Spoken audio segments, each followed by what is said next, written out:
तर मी आज तुम्हाला दाखवणार आहे घरातील अवेलेबल असलेल्या वस्तूपासून टेस्टी, हेल्दी आणि घरगुती अशी फ्रँकी कशी बनवता येऊ शकते। तर त्याच्यासाठी मी घेतलेला आहे मटार आणि बटाट उकडून, त्याच्यानंतर मैद्याच्या जागी गव्हाचं पीठ वापरत आहे। स्पाइसेसमध्ये सिंपल आपल्या घरात असलेली हळद, मसाला, गरम मसाला, मीठ, चिरलेली कोथिंबीर आणि चीज हे तुमच्या आवडीनुसार। जर तुम्हाला नको असेल तर तुम्ही नाही यूज केलं तरी चालेल। त्याच्यानंतर चिरलेला कांदा आणि चिरलेली कोबी।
तर आपण आता फ्रँकी तयार करून घेऊया। त्याच्यासाठी मी चपाती माझी रेडी आहे, गरम गरम चपाती घेतली आहे आणि हा सॉस मी रेडी करून घेतला आहे। याच्यामध्ये 1 चमचा शेजवान चटणी, अर्धा चमचा टोमॅटो सॉस, 1 चमचा मेयोनीज आणि 1 चमचा रेड पिझ्झा पास्ता सॉस असा मी सॉस रेडी करून घेतलेला आहे। आता हा स्प्रेड करून घ्यायचा आहे।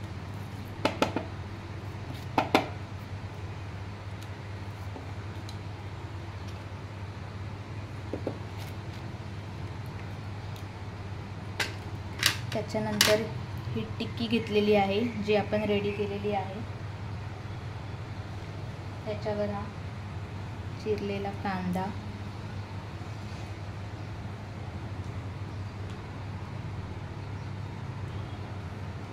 चिरलेली कोबी,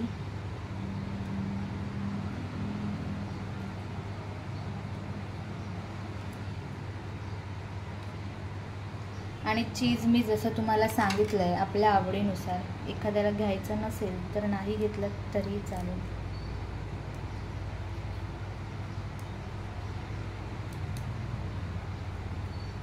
पण चीजने टेस्ट येते।